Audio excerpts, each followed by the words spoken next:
I was like tuning in to what I wanted to share in the last part of today's talk.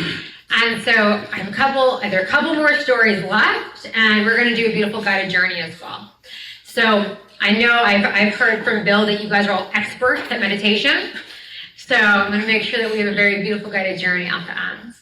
And so one thing I want to share, when you connect with the Celtic legends, the Celtic stories, it's like there's a lot of energy. I've mentioned enchantment, but there's another energy that I haven't really put, words to, and that's the energy of sovereignty. And so when you look at the Celtic gods and goddesses, at the legends, the reason I think that we connect with the gods, with the goddesses, is because we're all seeking to really step into our own inner mastery, our own power and sovereignty. So I have a story of sovereignty. So almost all the goddesses I mentioned here, these are all sovereignty goddesses. And so they are really, when you connect with them, they are to help you step into the highest power of your soul. And so you'll see this trend, you will see this with the Irish gods and goddesses, the Welsh and Avalonian gods and goddesses. And I was going to actually tell an Avalonian story in a moment, and then an Irish one, because we're going like full Celtic. We're just kind of mixing everything here. But I just really want to just first let that word really land with people. Sovereignty. When you think of that, what does that evoke in you?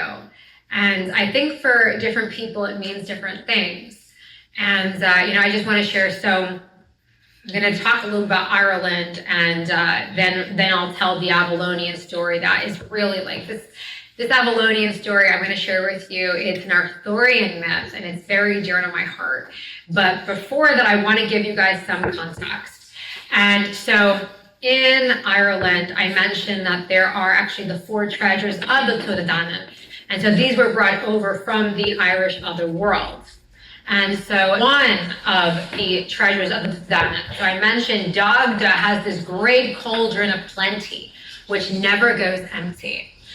There's also the spear of Lu. I mentioned that Lu is one of the great warrior gods. So this is the spear, he cannot be defeated. Another is a great sword. And the last one is something called the Stone of Destiny. And so I'm sharing this with you because in the traditions of, the Irish kings of old, this was the place. So the Stone of Destiny resides today at a place in County Meath. County Meath is close to Dublin. And so there is a beautiful stone there, and this is the Stone of Destiny. I call it the Leofal, but I think my Irish pronunciation may be a little bit off. But nevertheless, this is one of the treasures.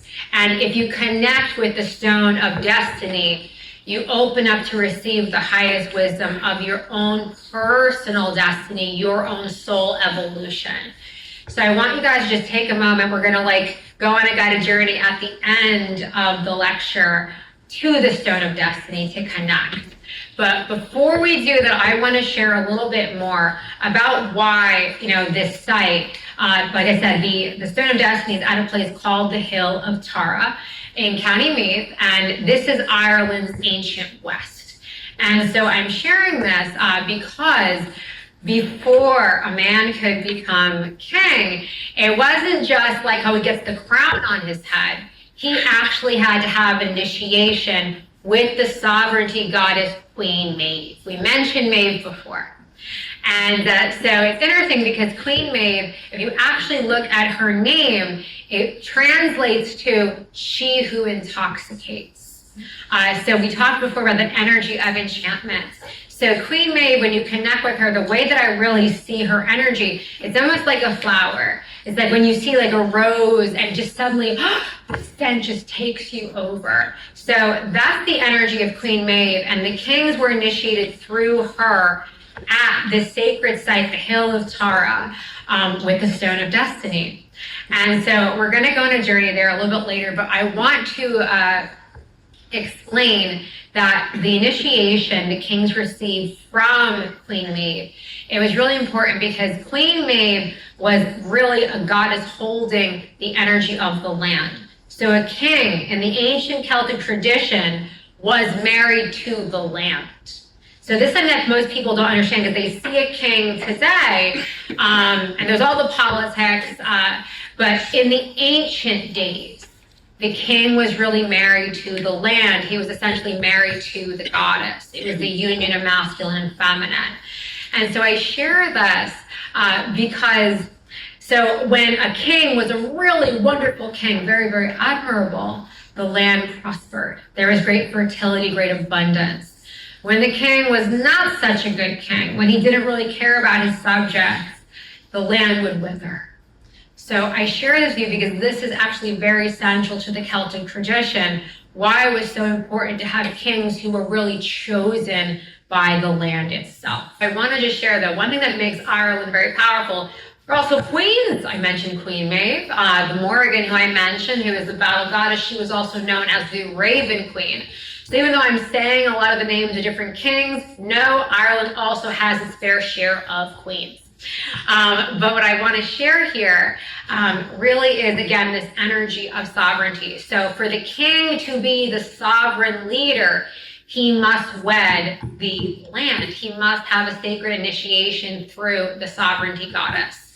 And so the reason I'm sharing this, because it actually kind of segues into the next story I'm going to tell you guys. Many of you, I'm pretty sure everyone here has heard stories of King Arthur. Am I correct? Yep. Everyone has heard, yes, the great king, the once in a future king. And so it's only fitting if we talk about Merlin, we have to talk about Arthur. But this story, Arthur is like not necessarily like front and center, but we're going to focus on one of his knights. And so this is the knight Gawain. Many people have heard this is one of his most trusted knights. So in this beautiful, beautiful story, we begin. Arthur is in the woods and he is hunting. He's hunting a great boar. And this boar is moving so fast. It's like this creature cannot be of this world. It seems to be moving in all different colors. Suddenly it just seems to be encased in this golden halo of light. And Arthur is determined. He has his hunting dogs with him, but the dogs, they fear this otherworldly boar and they run away. So Arthur continues alone on foot. And as he goes deeper and deeper into the glen, he calls for his men, but none can hear him, none can find him, for he is walking into the other worlds. And there, when he gets there, there is a great enemy. There is a man there whom Arthur has been hunting for many a year and a day. And this great man is like, Arthur, at last I have found you here. And now, like, the two of them, like, it's going to be this great battle. But Arthur's like, you tricked me. You tricked me. You know, you brought me to this place. And this doesn't seem very fair. I think that I think you should have a special question for me. There should be a riddle. If I can answer your riddle correctly, you will spare my life, because at this point, remember, Arthur doesn't have any of his knights with him. He has none of his hunting dogs. He is all alone in the woods. He has walked into a trap. And so this great enemy of his, he looks at him and he says, you know what? I have a riddle for you. I have a great riddle for you. If you can answer this riddle, I will spare your life. And I will give you, dun dun dun, I will give you a year and a day to find the answer to this riddle. The question is, what do women want above all else? Arthur looks at him. What do women want? That's the riddle? That's the great riddle of the ages? And my life depends on this? And the man is looking at him. Yeah, your life depends on it. So Arthur's like, okay. Okay, so I have a year and a day. I'm going to meet you in this grove, a year and a day with the answer. Okay, I got it. Okay, thank you for sparing my life, for giving me a little bit of time. I will find the answer. And so Arthur, he backpedals through the grove. He leaves the other world behind. And of course, the second he hears all of his hunting dogs, he hears them barking, and it's actually the sound of the hunting dogs that brings him back to the ordinary world. He follows the sound. And the second he sees them, there are all of his knights, and they're like, oh, Arthur, where have you been? We've been searching far and wide. He's like, yep, I know. I was in the other world. I was in the other world. I was tricked. I followed this magical boar. And so now we have a bit of a problem because I made a deal. I made a deal that I have to be back here a year from now with the answer to a riddle that I haven't gotten the faintest idea what the answer could be. And so, his right-hand man is Gawain, his most trusted. And Gawain says, don't worry, Arthur. We have a whole year. Together we will journey through the land. We'll go through Camelot. We'll go into all the villages. Just let me know what the riddle is and we will find the answer. Arthur says, well, it's a really strange one. Really, and so Gawain is like, well, I'm curious. It can't be that hard, can it? So Arthur says, well, actually the riddle is, what do women want above all else? And Gawain looks at him. That's the riddle? I don't know. What do women want above all else? Oh, God, that's a tough one. He couldn't have given you something, I don't know, like the mysteries of the universe? He could, no. It's, okay. What do women want above all else? Okay, well, we got our work cut out for us. Let's get started. We've got a whole year. And so the two of them travel throughout the land. They go to every village they can find, asking every woman, okay, what do women want above all else? Some women say beauty. Other women say, of course, money. Some women, they want horses. There's so many answers. At the end of this time, so the year has gone by, and they are no closer to finding this answer. And Arthur at last is admitting defeat because this is the hardest question. This is the hardest riddle that exists on the face of this earth. And it's been asked to him, what do women want? He has no idea. And so he's going back in the grove. He's heading back. He's like, you know what? This is it. I surrender. And Gawain is like, no, I will go fight in your stead. You are like my brother. I am loyal to you. I will not let you die. I will go. I will take this oath that you have promised. I will go in your stead. Arthur says, no. And the two of them are arguing when all of a sudden a woman appears on horseback. And this is the most hideous woman that any of them have ever seen. Nay, that anyone on earth has ever seen. This woman, her eyes, there's so much redness in them. They go all the way down her face. Her hair is askew. She walks like this.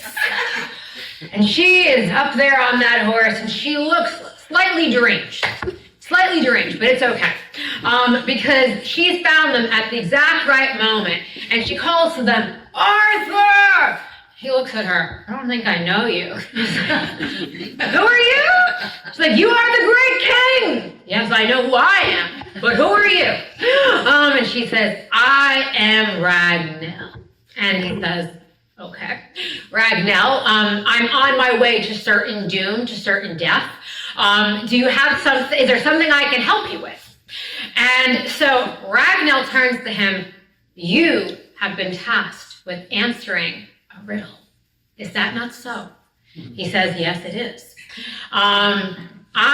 She says, of all the women in the land, I know you have asked many. I am the only one in all the kingdom that knows the answer. You know the answer, he says.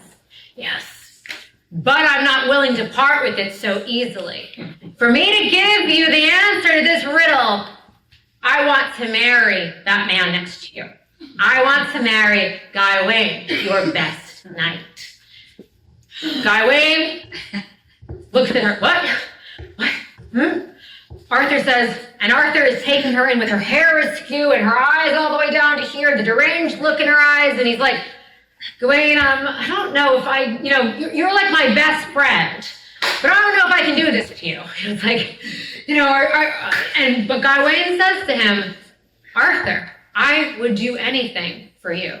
I will marry this woman. She has the answer to the riddle we have sought for a year and a day. I am too happy to marry her. It would be my great honor. He bows to the woman and he says, lady, I am yours. And he says this with such great chivalry, honor, and love that befits a knight of the Round Table. So Ragnell gets off her horse and she says, tell him this answer. what women want above all else, sovereignty. What men take for granted, they do not know the value of, but we women never do. For this is our truest heart's desire. To be your equal, to walk the earth freely, to have the power that you possess without thinking. Sovereignty, she says. And at this moment, something moves in Arthur. There's just like something in his body that's just like, there's like a rippling of energy. Something clicks and he knows that this is the true answer. Thank you, lady, he says. And thank you, Gawain, for agreeing to marry her. And so he goes, Arthur goes into the otherworld glen. He remembers where it is. He finds that villainous character. He answers the riddle correctly, and he is set free. He is able to go in peace. Arthur is victorious. And so now there's a great wedding to be held. A great wedding between Gawain and this mysterious Ragnell, the most hideous woman on earth.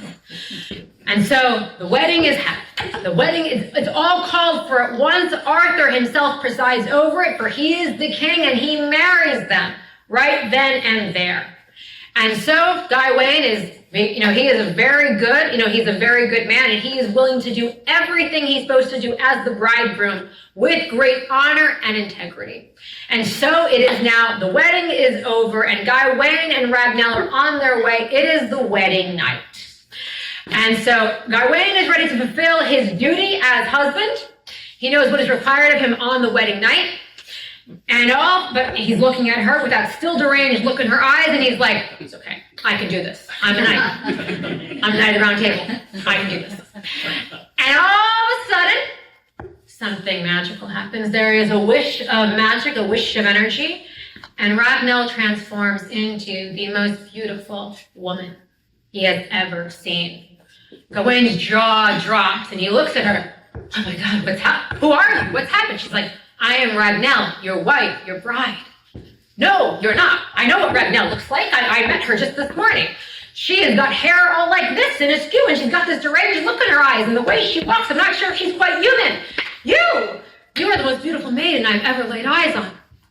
And she says, the being, that great demon, that wicked man, that sorcerer who made that deal of Arthur, that was my brother.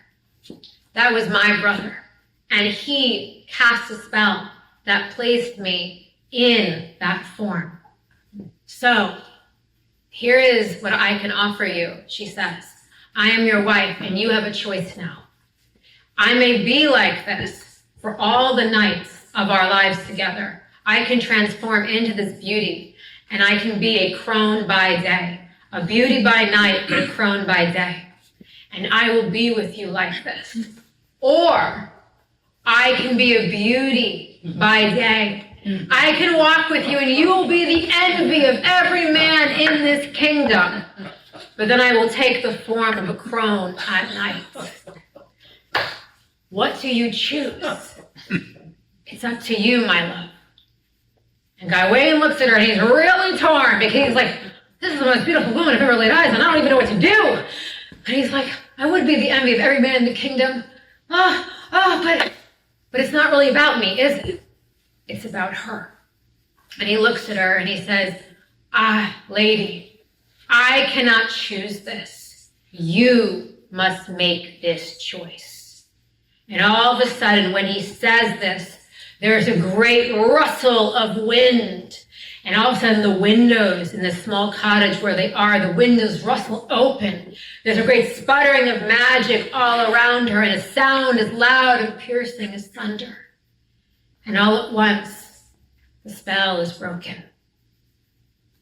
Ragnell turns to him and says, the spell that I was under was a spell that robbed me of my power.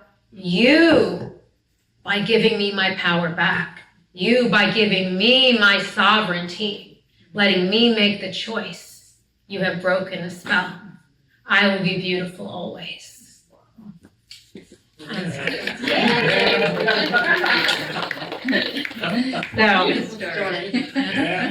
And so I share this because that is one of the great stories. So I want to tie this back to, going back to the legends of Ireland. The king, essentially, he has to wed the land, and he does this through a sacred initiation by meeting the sovereignty goddess. And so usually he would meet the sovereignty goddess. In this case, we have Queen Maeve. And he would also take a drink of something called mead.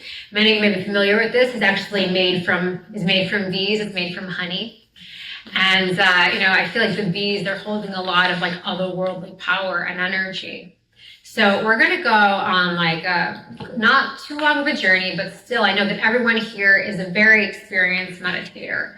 So we're going to go on a journey to ancient Ireland, and we are going to meet Queen Maeve herself, and we are going to walk to the Stone of Destiny, and you are going to have your own initiation to step into your own personal sovereignty. And this is the right of kings, or I would also say queens. And this is really for you to step into the deep power of your soul. So I invite you, actually, take a sip of water before we go on this journey. You guys can see I'm like part camel here. Here we go. Okay. So I invite everyone to close your eyes. And we are starting this journey. Feel yourself moving through time and space. We are starting this journey in a very ancient glen. And this glen is known as Rath Maeve. This place is sacred to this great goddess of enchantment, great goddess of sovereignty, beauty, and love. And you just see all around you just green. The sky above you blue, cerulean, and the sun beaming down. You take a breath and you feel the earth beneath your feet. This great land, Ireland, Éire, as she was known. And all of a sudden, there is a great light that appears in the distance, a portal. And through this portal comes a magnificent queen, surrounded by beautiful fairies. And this queen, her gown is glittering. It is resplendent like the sun. And as she walks towards you, you feel something open in your heart. You see her eyes so full of wonder and joy. And there's something in her gaze that bespeaks the frequency, the energy of enchantment. On her head, there is a great and glorious crown. She comes up to you, Queen Maeve, the great sovereignty goddess of Ireland, goddess of magic and enchantment. Her name means she who intoxicates. And in this moment, as you lay eyes on her, it's as if you are standing before the most glorious flower. Something in you are so drawn to her magnificence, her magic. And here in this moment, we call upon the power of this sacred grove, Rath Maeve. We call upon the great enchantment of this goddess, and something opens in your hearts. And we're bringing through a transmission from Queen Maeve herself, from all the gods and goddesses of Ireland. And we're bringing you into what's called the enchanted heart. Feel your heart opening and expanding as Queen Maeve comes towards you and places a hand delicately on your forehead, on your eyes. And now she's giving you eyes to see the world through the lens of enchantment, to feel this in your heart, to see this in the world. Take a moment, just breathe this in. You might also just feel energy moving all around you. You may feel something stirring on your skin like goosebumps. Just know that Maeve is here. This ancient queen, she walks with you. She takes you by the hand. She says, come with me. Together we walk to the hill of Tara, to the stone of destiny. Come with me, she says. The two of you walk hand in hand. Her in this great glittering gown with all of the fairies behind her. And you walk over hills, until at last in the distance you see a hill greater than all the rest high up, and a large standing stone at the very top of the grassy knoll. You walk up with her, step by step, and all of a sudden, as you get closer, you see the stone of destiny. It is so formidable, the stone seems to hold the wealth, the wisdom of ages. You feel all the wealth of the land, all the stories that have been told, all the people who have come here to seek their destiny. And as you approach the stone, Maeve suddenly presents you with a very small cup. Drink this, she says. This is the mead of kings and queens, the mead of sovereignty and true royalty. Drink this, and as you do, promise to be rightful guardian steward of the land, the earth itself. Promise to do right by all who come upon your path. Promise that you will serve the land. And as you serve the land, so shall the land grant you great sovereignty, the true power of your soul. If you are ready to accept the sacred mantle, to be guardian of the earth, protector of the land, upholder of what is good and noble, just and true, take this mead from the great sovereignty goddess, Fairy Queen Maeve. Drink this in. Bring this to your lips. Know there's a sacred promise you are making to be the best version of yourself, to step into your own personal sovereignty and power. And know the lands of Ireland, and she is supporting you here and now. She sees you in this moment. She thanks you. She brings through her codes, her energy, her wisdom. Feel all of this in the mead that you drink. And now, Maeve leads you up to the very top of the mound, and there before you is the stone of destiny. Take a moment to really connect your consciousness with the energy of this stone and see if there is a message for you here today, a message around your personal destiny, something that you are yet to do, something that you are yet to be.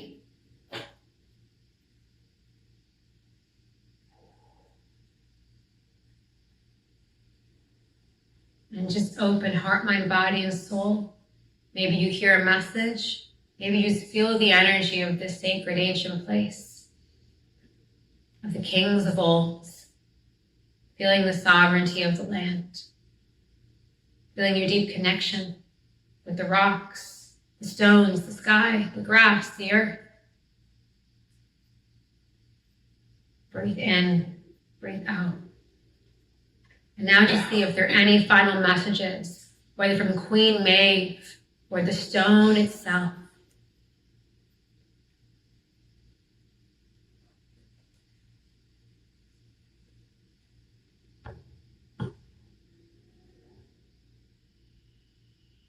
And now, take a moment to express your gratitude to Maeve, to Eru, the land, the stone, the hill of Tara, where many have come in sacred pilgrimage.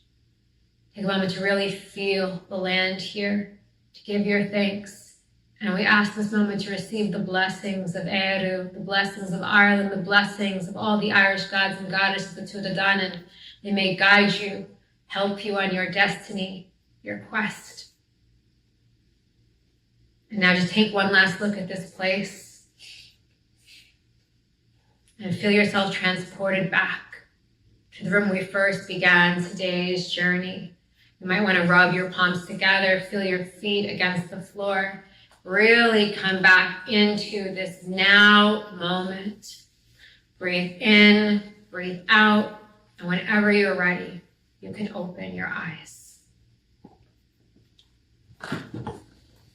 Take your time coming back.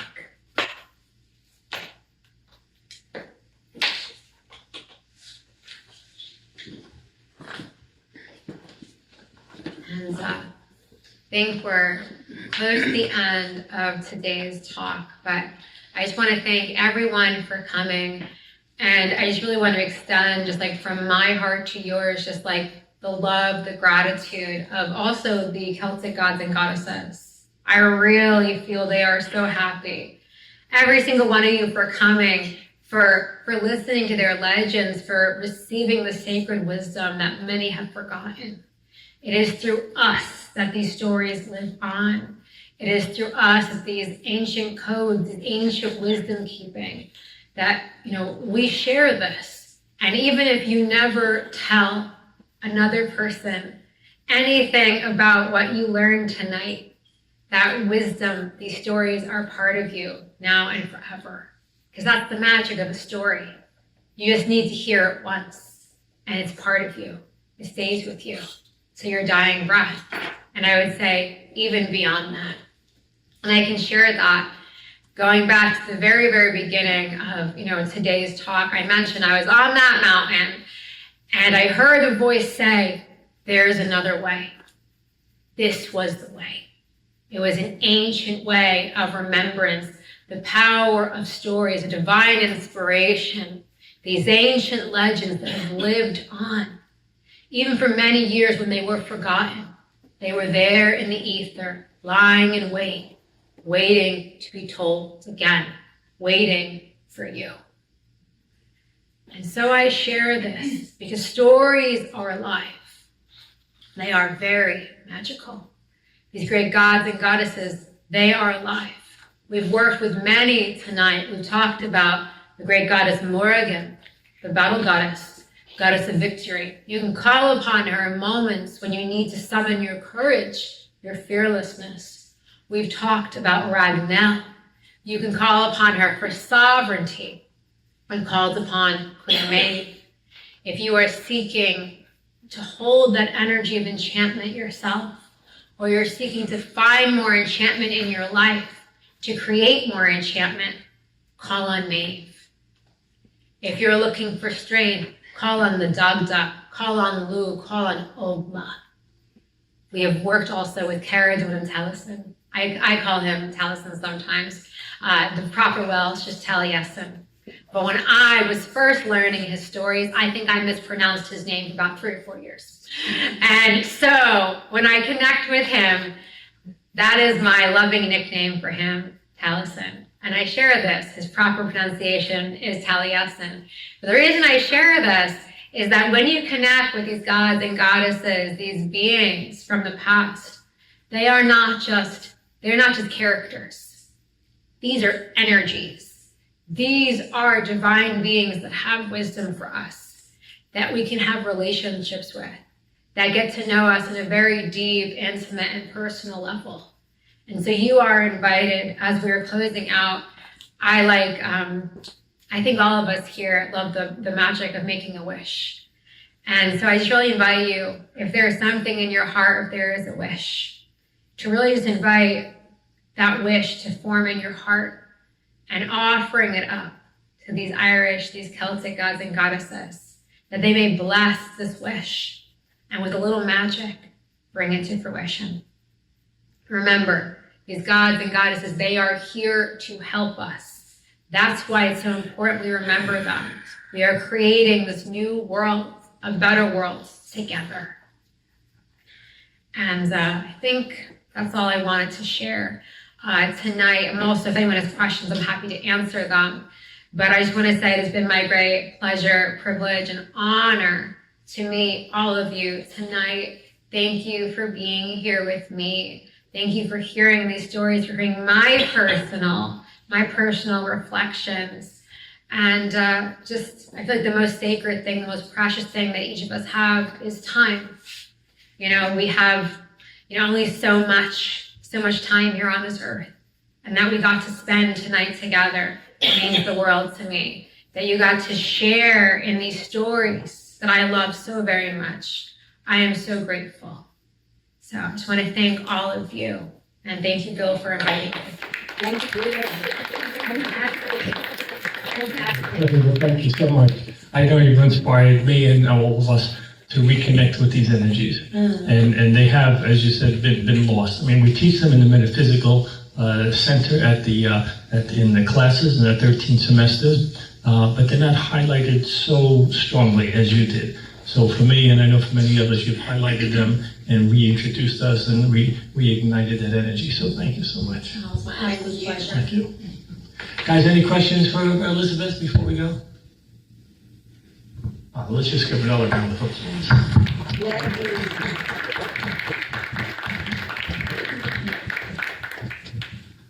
Okay, this is the moment of truth. Okay, I got it. I'm a person again. Oh no, I'm not. I'm like, Well, Beautiful, thank you. Thank you. absolutely beautiful. So how can you learn more about the goddesses? oh. mean, Well, okay, so this is where I can plug myself. You can check out my YouTube channel. You can check out I have a YouTube channel. I also recommend, there's a number of books on all of these goddesses, all of the gods. There are a lot of books on Goddess Brigid in particular. I'm trying to think other places that you can connect. I feel like there's a big renaissance right now of interest in the ancient Celtic mysteries. There's a lot of information online. I have a lot on my YouTube. And if anyone wants to connect with me, I can definitely point you in the direction of some other resources. So if anyone wants to connect with me afterwards, my business is called Magical Storytelling. It's really simple. You can just go to magicalstorytelling.com. I have a little form there. You can connect with me, and I can definitely give you guys some resources if you're interested. Is that the name of your YouTube also? I think, is it Magical Storytelling? It might just be my name, but I think if you look Magical Storytelling, you should be able to find it. Okay. Yes. Thank you. You were wonderful. Oh, thank you. It's my pleasure. Really, it was. so much knowledge. Yeah. I don't usually get to share it with people in person. I mentioned before, it's usually on Zoom in a little box. Yeah, So right? that's why I was like, oh my God, they're live people. The beauty of this center. Yes, yes. Well, hopefully we'll see you again during St. Patty's Day. That would I've be been nudging her a little amazing. bit, I hope you do. so that would be wonderful. Yeah. So, hope to see you again. Thank Yeah. you so much again, Liz. Thank you. Thanks for being here.